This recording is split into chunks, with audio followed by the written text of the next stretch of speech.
Today's guest on Paano Ba To is a multi-talented creative. He graduated from film in the College of St. Benilde. He's been a content creator for 15 years now and is one of the hosts of It's Showtime Online. He has also had a string of hit podcasts from Gabi ng Bading to Come On Guys, It's 2021 to his new pod, AC versus the World.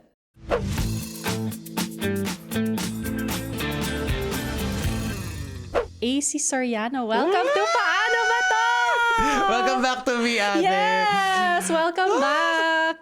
Thank you for saying yes sa pag-guest after ilang years? Parang ang huli natin. 5-ish years ago, 6. Oo. Grabe, ate. Ang tagal mo na. Ang dami nang nangyari sa life since then. How are Sobra, you? ate. Namamayagpag ang career. Wow! Thank you naman, ate. At saka yung introduction mo sa... Oh my God, si Bianca Gonzalez yung nag-i-introduce. Grabe naman. Grabe, ate. Sobrang ito yung mga nangyayari ngayon. Ito yung mga hindi ko talaga in-expect sa pagpapapansin. Yung mga out of all of that, parang, ay, may pupuntahan pa pala yung buhay ko. May kinapuntahan talaga. Sobra. Super.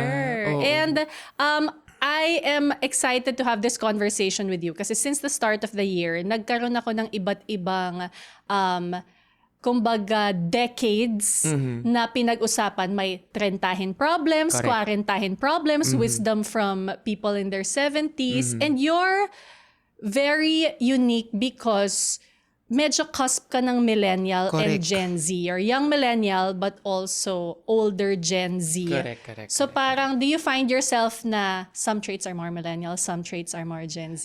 Sobrang dami, ate. Yung pag sinabi kasing cusp, di ba yan yung parang, yun nga again, yung halo talaga siya.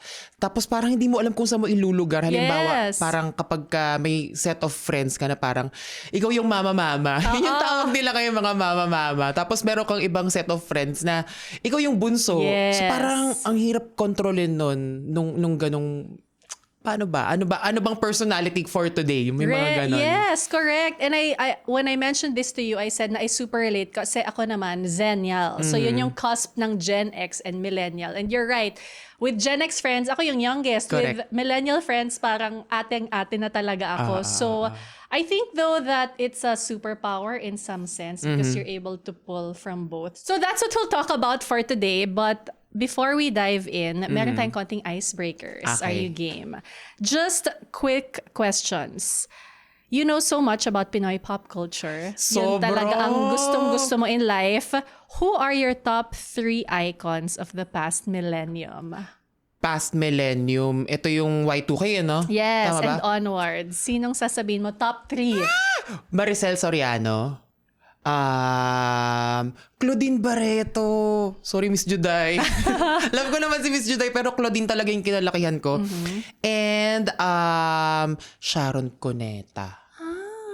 Parang sila talaga yung kinalakihan ko na grabe. Ito yung stars of the millennium talaga na kapag may pelikula silang nilalabas, parang ang laki ng tinatabo sa takilya. Yes. Yun pa yung tawag dun eh, no? Kaya mo gusto magpelikula kasi napanood mo yung pelikula nila. Sobra, ate. Tsaka parang puro mga actresses talaga yung nabanggit ko, Yeah. no? Para silang pagkalaki ko talaga, pag binubuksan ng TV, yun na, matic talaga na Yeah. sila. Parang every Sunday, Sharon. Yeah. Maricel, parang may mga pelikula talaga siyang OA, yung talaga yung magaling talaga siyang umarte. Tapos Yeah. Claudine, parang yung papausbong pa lang talaga siya nung mga Yes. time na yon. So, sila talaga. Got to believe dahil mahal na mahal kita. Oh my Mismo, gosh, direct ang win, saya. direct win. Oo, Super yun. saya. Okay, next. You've had a lot of videos that have gone viral. One of the most popular is your Jody Santa Maria Rusical. Pero what piece of content did you make that you wish more people watched? So, speaking of Maricel Soriano, may ginawa akong parang set of stories sa Instagram dati. Tapos alam ko, napansin mo rin ako before nun, parang may ginawa yata akong parody ng PBB sa Snapchat. Yes, yeah. So, Oh my parang siyang gosh, ganon. Snapchat, yes. Parang lang luma ng Snapchat, di ba? Pero it's na yung back, It's oo. back, oo. Tapos, may isang set of stories doon. Actually, nakasave pa rin siya sa highlights. Of your Instagram? Ng sa IG, oo. Okay. The Maricel Soriano retrospective. Oh my God. Tapos halos lahat ng mga lines niya na Huwag mo akong iconic. materi-teri. Yun, oo. Yung mga pinagsasasampal niya si Snooki Serna, ganyan. talagang lahat, inisa-isa ko siya. Tapos sobrang bored. But pandemic kasi noon. Tapos Okay. naka-check-in ako sa hotel. So, staycation. Hindi ko naman pwede maglalabas, di ba? Kasi nga staycation Yeah. tapos pandemic. So, yun yung ginawa ko. Nagtititili ako. Nagsisisigaw ako sa hotel. Buti wala nag-complain na. Wala naman. Pero I will check that out. Next, what is one racket or job you took early on that not a lot of people know about? Racket. Feeling. Although ngayon, mas nagiging vocal ako about it kasi may parang advocacy rin ako. Tapos recently, merong pelikula si Ate Jody na ang title ay Midnight Girls. Yes. So, nagkaroon ako na episode sa podcast na episode siya for Labor Day. Okay. So, para kasing parang ang tingin ng tao sa akin ngayon parang tumatawid na talaga sa entertainment industry ng malala. Ang tagal ko nang nagka-content, ganyan. So, parang may era silang na-miss na there was a certain time na naging OFW din ako. OFW, Yes, you tas lived in nag-aral. Japan. Correct, with my mother. Although parang may safety net naman ako doon na hindi ako full-on OFW dahil nandun ang nanay ko. Parang parang eye-opener siya. Parang dun ko nalaman ang tunay na buhay talaga. Na parang ito, latak na lang ito na keso kung anong pagdaanan ko sa kung ano man yung pagdaanan ko ngayon. Parang, okay na yun, napagdaanan ko na to. Wait, ano mga nirakit mo in Japan? Sa Japan ate, number 1, naging tigalinis ako ng bar. Okay. Omise ang tawag nila doon sa Okay. Japan. Tapos, ang pinakamalalang experience ko doon ate, winter. Tapos, hindi nila nabayaran yung electricity bill. So, walang heater. So, walang heater na aircon, walang heater, number 1. Walang heater yung tubig. So, sobrang lamig ng kamay ko habang naghuhugas ng gabundok na plato. Tapos, number 2, naging nag-laundry. Okay. Tapos, though in fairness din naman kasi ate, ang swelduhan doon, per ora. So in fairness, parang in 2 weeks lang yung pinasok ko, sobrang nakakapagod siya. Naka 100,000 pesos ako. Wow! Tapos yun yung inuwi ko dito. Parang Okay. pinangpangsimula ako nung nag-college na ako dito. Ayun. Tapos nung third, yung sa nanay ko na, doon ako nagtrabaho sa kanya. Parang bring your child to work day Grabe, every day. it's giving Sharon Cuneta sa pelikulang The Caregiver. Correct. Pwede rin Hello Love Good Vibes. Totoo. With Catherine. Yes. That's right, because a chunk of It's AC's life on YouTube were really your Japan Correct. videos. Tsaka Korea. Yes. Next, one of the icons you look up to is, of course, Meme Vice Ganda. What's the best advice or best line or best words of wisdom na naibigay niya sa'yo na dala-dala mo na forever? Forever at. Ito, wala pa ako sa showtime neto. Tapos minessage ko lang siya one random night. Kasi sobrang heartbroken ako. As in DM? DM sa IG. Nag-followan na kami nun. Hindi na ako nakablock. Tapos, magkakilala na kami nun.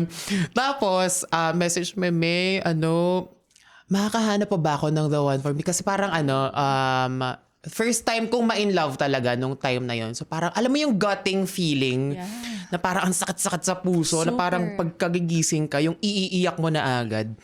Message ako sa kanya. Chururu. Tapos sabi niya, huwag kang matakot, damhin mo lang. Kasi mahaba pa ang buhay mo. Maaari ka pang pwedeng ma-meet, maaari ka pang pwedeng, maaring pwedeng pagdaanan. So parang after nun, si Face ganda na nagsabi niya, hindi, okay na ako, lumandi na ako agad. Perfect na yan, okay na. Oh, ang ganda. I mean, it's so true. And syempre at that time, pag heartbroken ka, talagang gusto mo lamunin ka na ng lupa. Correct. Pero looking back, it's like, kinaya Okay na pa yun. Yeah. True enough. Okay, last. If budget were not a question and you could cast anyone you want, what film would you want to create? Oh! Parang I wanna see parang gusto ko magkaroon ng parang Ocean's 8 dito sa Pilipinas. Oh, so parang wala tayong good. masyadong heist films kasi nakakatuwa yung seeing women. Women pa rin Yes. ako. Women na parang nagnanakaw sa bangko, ganyan. Tapos nagpo-prosper at the end. Parang Sandra Bullock. Tapos Yes. yung that kind of Pero kung dito sa Pilipinas, I wanna see Jean Garcia. Oh my gosh! The great Jean Garcia. Yula Valdez. Tapos, pwedeng, Shucks Sharon, bigay natin kay Miss Sharon. Regine, The Greats. Tapos, Barbie Forteza. I love it. I love her. Marian, Angel. Balikan na Miss Angel! Ganda! Oo. I mean, women power. Kulang nga ng mga ganong klaseng Genre pelikula, films, no, na heist films sa That's Pilipinas. cute. I love that. Okay, let's dive right in. Medyo millennial, medyo Gen Z. Paano ba to?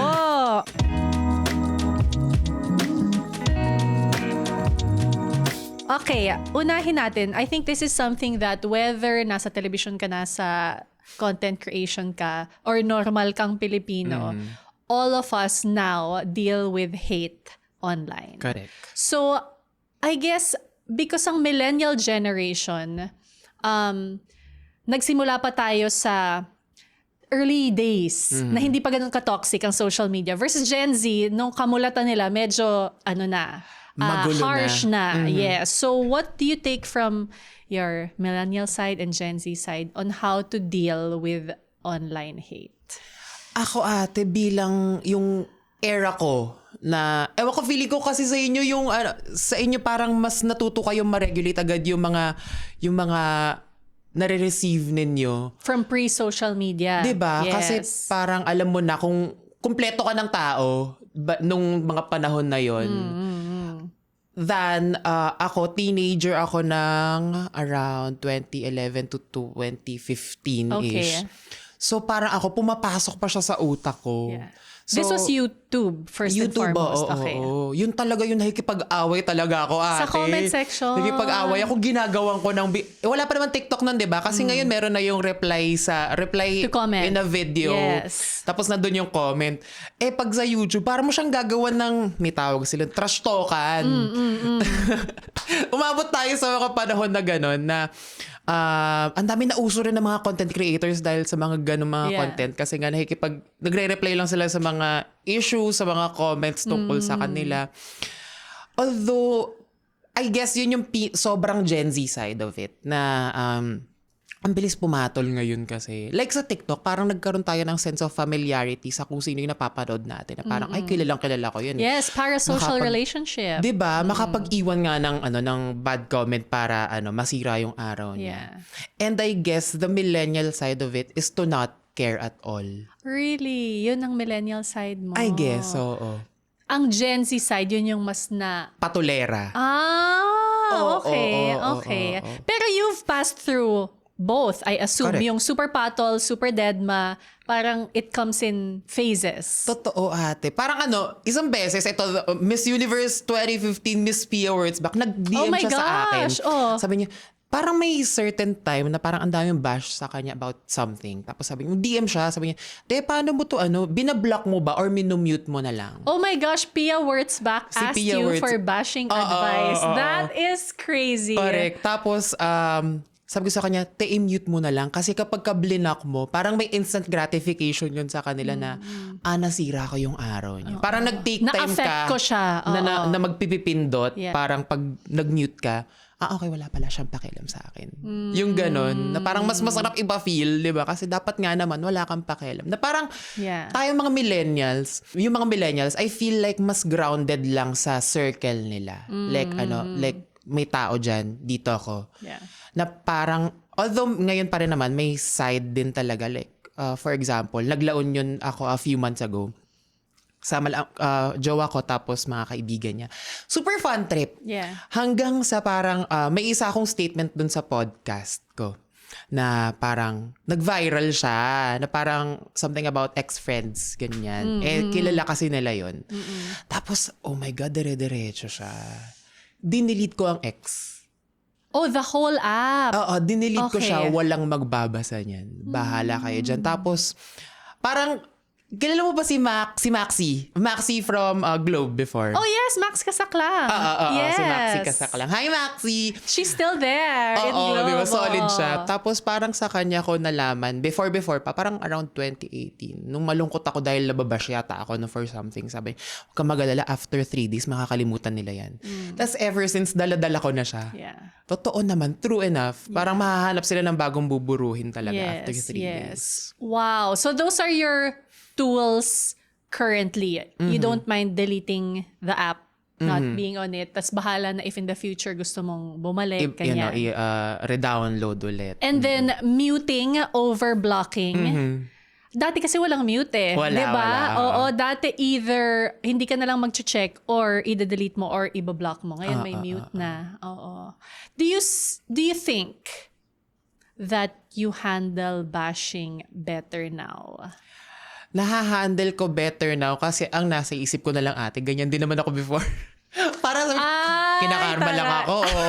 So kukontrahin ko na lang, i-delete ko na lang yung app or hindi ko na lang talaga titignan. Yeah, Kasi mas madali, di ba? yeah. Kesa yung isipin mo pa, ang sakit sa ulo nun Super. ate. Ang sakit niya dito, ang sakit niya dito. Dito. Masakit din siya. Although, Yes. parang di na umaabot dito ate. In talaga ba? fairness. Okay. Oo, in fairness Nag-guard to mo me. na yung heart mo. Oo, na-regulate ko na yung part na yun. Parang Yes. kapag ka nakakabasa, alam mo yung parang gumaganon siya. Yeah. Tapos unang sumasakit dito, tapos dito. Tapos kapag ka hindi mo napigilan mas-scroll, mas masakit lalo. Yeah. So parang ngayon ang pambawi ko is the millennial way to delete it, tapos focus ka sa kung ano nasa harap mo. Tapos ayun. Sa na-appreciate real ko siya. life. Totoo. Yes.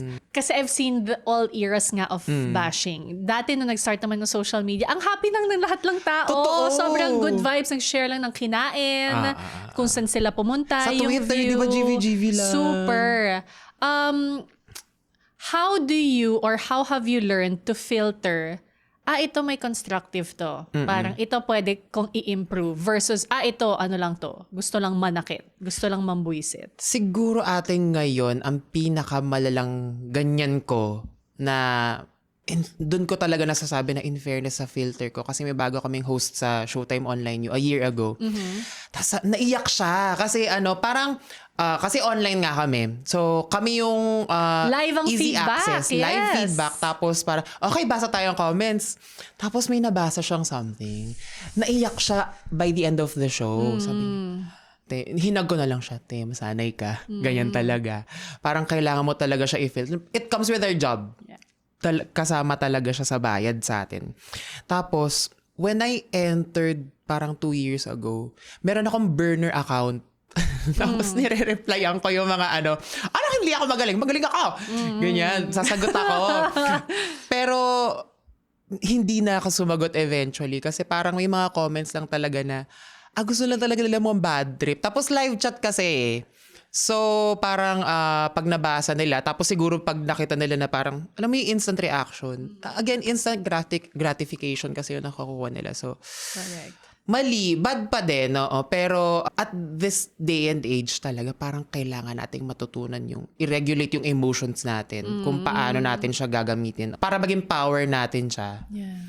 And yung filter talaga sa utak, parang hindi na siya pwedeng sa phone na lang hindi siya sasapat talaga. Dapat Yeah. sa sarili mo na siya. Yeah. That's so true na it starts with your reaction. Kasi wala kang control, wala tayong lahat control sa sabihin ng iba or reaction ng iba sa atin. So, doon muna tayo sa kakayanin ko ba to? And then saka na lang we can think clearly of may Correct. sense ba tong taong to or nang nang iinis lang. So hard though. At saka ate, ang in fairness, ang pinangahawakan ko, nasa Showtime ako. Yes. Ito yung dream job ko. Tapos yung may mga feedback naman kami na nakukuha from our bosses. Parang hindi lang siya same day, after the gap, ganyan, Yeah. sasabihan ka. So, parang mas natutunan kong kumapit na lang doon. Tsaka yung mga co-hosts ko, in fairness din naman, sobrang supportive. So, halimbawa, pwedeng ganito, pwedeng ganyan.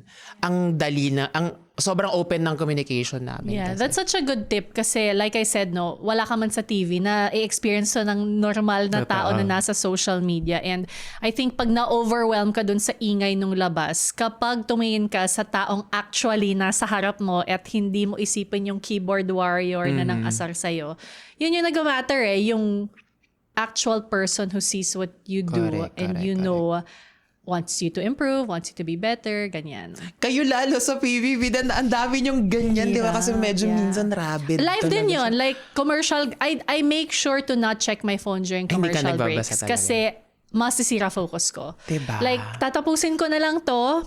If I need to adjust anything, it's my director who will tell me straight. Pero yung sa online, mamaya na yan, may Doon ganon. ka sa tangibles talaga. Yes. I think yun yung keyword talaga, tangibles. Define tangibles. Wow. Yeah. Okay, dun sa mapanghahawakan. Mapanghahawakan, Ganon. dun ka sa moment. How have you learned to deal with finding your lane? And I ask this kasi ito yung isa sa mga, kung ano yung sinulat sa akin sa Paano Ba To 12 years ago. Hanggang ngayon, meron pa rin ito. Am I where I'm supposed to be? Is this what is meant for me? How will I know na tama to? Based on being in the middle of 2 generations, ano yung na-figure out mo tungkol dyan?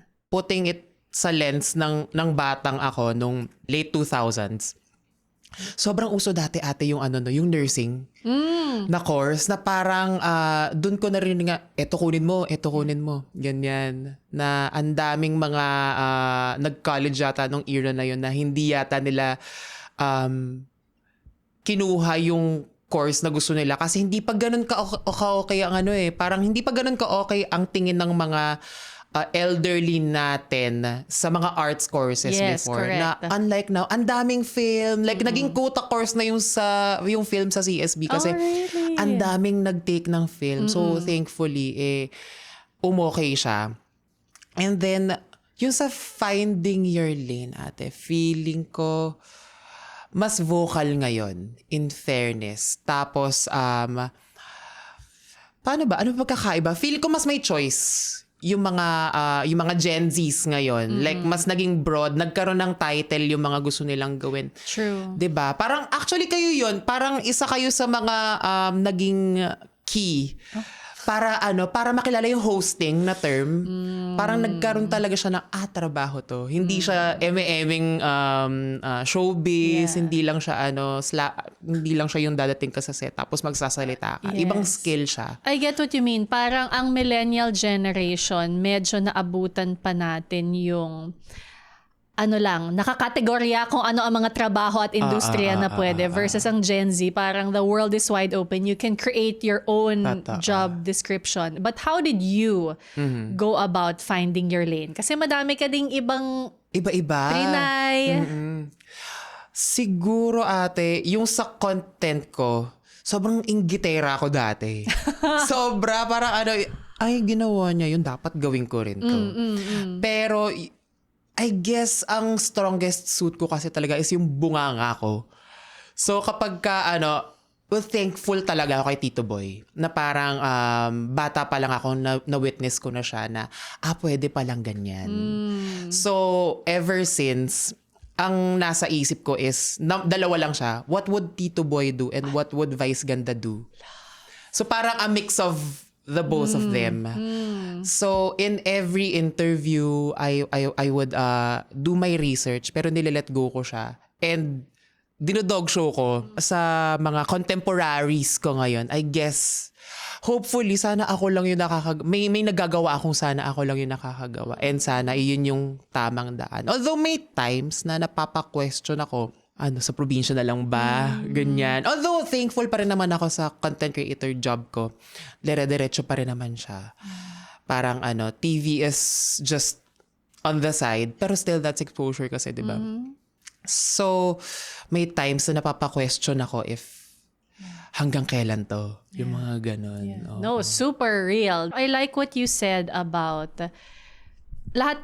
Kasi parang nag-evolve Kung dati medyo mas inggitera yung lens mo, it evolved to find people that you admire and then, hindi sa gagayahin mo sila, Correct, pero you'll correct. take things. Ano ba yung pwede Correct. sa akin dito? Because I've found na in my career and even to this day, similarly, like I listen to so many podcasts and hindi sa gagayahin ko sila, like, trinay niya to, baka pwede ko to incorporate. We can all take from different people we admire the work that they do. Tapos, medyo ifa-fine-tune mo dun sa style mo, personality mo, values mo. And I think yun eventually yung mare-reveal yung lane. sa'yo? Totoo. Actually, yung Gabi ng Bading before ate, sobrang inspired siya by so many things. Inspired siya ng Gandang Gabi Vice.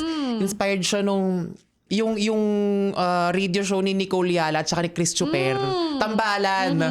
So parang may masa siya. Tapos Yeah. I guess yung mga, pati kasi mats ako gumagawa ate, yung mga thumbnail. Yes! So I guess mahalaga din talaga yung taste. Yeah. I guess kailangan buo na yung frontal lobe mo or siguro yung kinokonsume mo. Mag-ano na siya, magtatranscend na siya sa ginagawa mo. Siguro doon mo talaga mahanap yung lane mo kapag ka kilala mo na yung self mo. Sobrang laking part nun. So parang sana sa mga bagets ngayon na sana hindi kayo magmadali kasi ang daming parang bagets pa lang sila. Gusto nila sa TikTok, ito yung branding ko.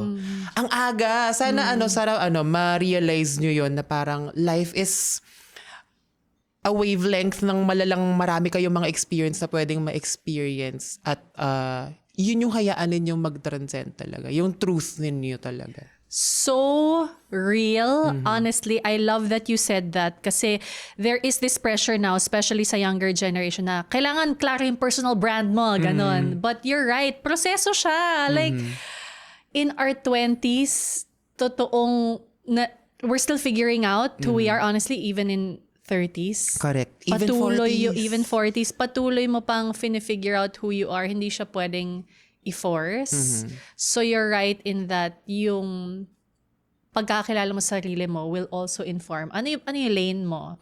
And I absolutely agree dun sa taste level. Yun yung parang magpo-put together nung lahat ng different Para siyang inspirations na kinuha mo. pegboard. Wait lang, you brought up Gabi ng Bading at meron ako matagal na gusto itanong sa'yo Yes, ate. tungkol dyan.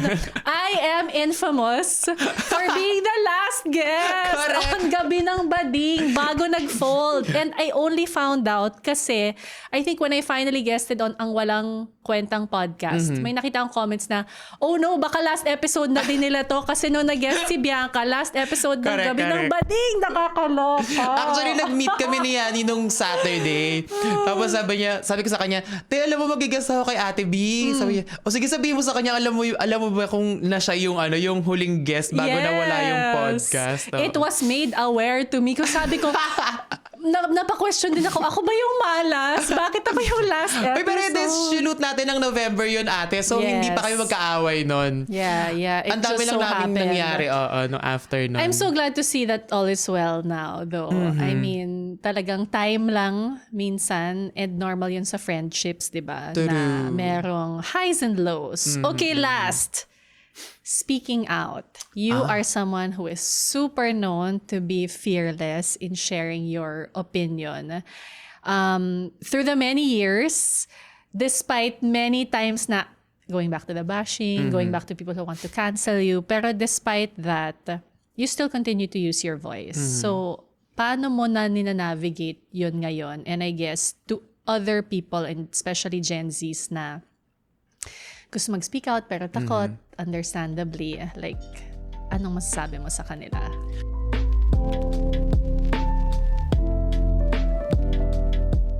Ate, alam mo, parang for me, ang nasa utak ko palagi, regardless kung kas ba siya ng millennial or ng Gen Z, parang ang lagi kong sinasabi kasi, mas nauna ako maging Pilipino bago ako maging host, bago ako maging content creator. So, yun lang talaga yung lagi kong pinapasok sa utak ko just in case may mangyaring something or anything.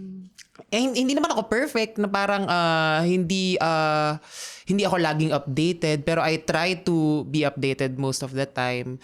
Siguro nakuha ko siya sa lola ko na kapag ka-alas 6 dapat nakuha na ang TV, manonood tayo ng balita. Yun yung, I guess, yung nakakamiss talaga, yung regulation of it ng us millennials na iisa yung pinaparod natin, iisa yung Iisa ang community. source ng Diba? ating verified Legit news. source. Yes. 'Di ba? So, at this day and age na ang dami nating source na pwedeng pagkuhanan ng mga legit na balita. Parang kasalanan na magbulag-bulagan talaga. So, I guess for me bilang binigay sa akin yung platform na ito. Although, I'd like to think na I built it on my own, pero yung mga tao na nanonood sa'yo, parang utang mo yun sa kanila. Parang, actually, na-tweet ko to before. May inaway ako sa Twitter before. sige, huwag kayong magsalita. Pero kapag namatay ang lahat ng yan, sino manonood sa inyo?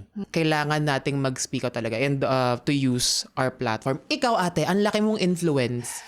'Di ba? Yung blog mo pa lang, ate. Ang hirap, Kakapagod. 'di ba? Honestly, no, I'm glad that you said that kasi I believe the same thing that it's a responsibility. Parang hindi binigay ni God yung reach na ganito na para lang gumawa ng mga things na gusto natin. Yes, maganda sometimes, yes, pero parte nun is a social responsibility, di ba? And I think one of the hardest things na ninanavigate ko ngayon currently is kasi when I was younger, bawat issue, pak! Oo, sa Twitter, oo. no? Syempre ngayon, bilang may anak na, may madami ng responsibilidad sa buhay, I try to manage my mental load. My issue now is, with myself, is kailan ako mag-speak up or kailan yung, sige, I won't add to the noise. Paano mo ginagawa yon ngayon? Kung sa ano, ate, alam mo, same situation nung sa'yo. Kasi kung ikaw ang inaalala mo, syempre may mga anak ka na, may family ka nang iniintindi. Ako, ang issue ko ngayon sa sarili ko is may mga taong pumili sa akin to be in that show, dun sa Showtime. So, parang hindi na ako pwedeng magsalita ng kabastusan about it. Parang I have to find the intelligence in it. Kailangan carefully put together na yung words ko. Kasi hindi na lang ako si AC. Ano na ako, pwedeng AC from each Showtime na AC na kaibigan nito, AC na kaibigan ni ganyan, na maaari mong makasalubong sa hallway ng ABS. Ang dami mong i-consider. Pero I guess, parang ang gandang point nun na you have to put intelligence into it. Kasi I guess, yun yung pinakamahirap matalo. 'Di ba? Na number one, kilala mo yung sarili mo. Number two, you know the facts. And I guess, rooting it back dun sa pagiging millennial talaga na wala, aware ka eh, 'di ba? Aware ka dun sa space mo, sa community mo, nakikita mo. So, makakapagsalita ka about it na alam mo, may alam ka. Yeah. Yes. It's a hard balance of, syempre magsasalita ka lang kapag medyo nararapat na yung kaalaman mo tungkol dun sa issue na yon. But at the same time, it's also encouraging kasi feeling ko, kung mas marami tayong nagsasalita, ibig sabihin, let's say, dito sa issue na to, sige, kayo muna magsalita. Dito sa issue na to, sige, si AC, nag-post na si AC, re-repost ko na lang. Yung parang we don't always have the bandwidth to speak up. And so, I love seeing everyone's posts. Kasi pag hindi ko kaya, pag may makita akong post mo, ni Direk Tonet, ni Thais Estrada, di ba? All these other vocal creators, sige, I'll repost. To show na may stand ako dito without it necessarily being gagawa ko ng sarili kong post on it. Kasi lahat naman tayo, we're in this together, di ba? So, the more of us speak up, the more tayo may panghuhugutan sa isa't isa. Correct, I guess is what I'm trying to say. Hirap, no? Hirap ngayon, ate. Like, Twitter, di ba? Parang hindi mo na alam kung dog show pa ba sila o totoo na ba to o hindi mo na alam kung anong pinaghuhugutan or siguro kasi ang dali ng maging galit ngayon. Yeah. Which is sad. Yeah. Kahit papaano. Parang again, you have to, katulad ng sinabi ko kanina, parang you have to put the intelligence or to find the intelligence. Parang kailangan din nating hanapin yung happiness in it. Like for example, may naaresto. Yay! Di ba? Mag-party na lang tayo. Hindi yung kung ano-ano pang hurumentado. And ang hirap nung bubuksan mo yung phone. Of course, kailangan mo buksan yung phone mo sa umaga. Tapos may times na hindi naman laging GV. Na-absorb mo agad. So, parang, ano talaga, choose your battles. Yes, I think it is a proactive daily challenge na kailangan active participants tayo dito na parang, okay, kaya ko magbasa ng news ngayon. Okay, hindi ko pa kaya mag-post pero repost ko na lang yung stand nito kasi gusto ko pa rin makipaglaban. Yung Correct. it's a daily like check of kaya ko bang lumaban or dito muna ako today, but thank you na hindi ka napapagod sa pag-speak Of course, up. ate. Thank you, Saluhan tayong Yes, oo. lahat from time to time.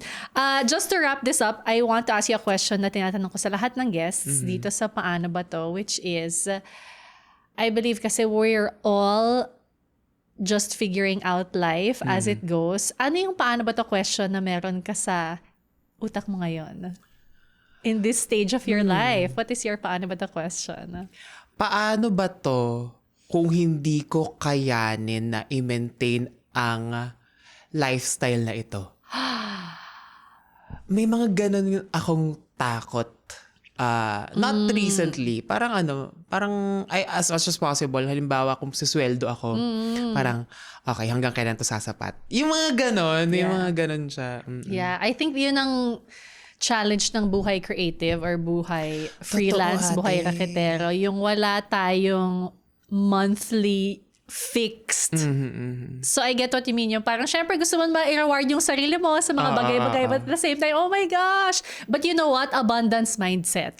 Kailangan Yes. natin isipin na endless ang magiging opportunities. Totoo. Pagka medyo nag-ano na ako, so God will provide. Tapos in fairness, may email, may Viber. Yeah. Thank you, Lord. At saka for someone naman as talented as you, Thank you naman, ate. and hindi ka takot sa hard work eh. That is for me one great trait of millennials. We are not afraid of hard work. And if anything na sana makuha ng mga Gen Z sa atin, okay lang at kayang-kaya to work hard kasi may kapupuntahan siya. Real. Thanks so much, AC. Thank you, ate. Maraming salamat. Yay! Paano Ba To? The podcast is created and hosted by me, Bianca Gonzalez, with podcast producer Anika Neri and edited by Paolo Halili. We would love for you to be part of our community of supers. If you are on Spotify, please click the follow button. Or if you're watching on YouTube, please do subscribe to this channel. We also have our socials. On Instagram, we are at Paano Ba To. On TikTok, at Ask Paano Ba To. And our private Facebook group, the Paano Ba To Super Group. Till our next episode, stay super, supers!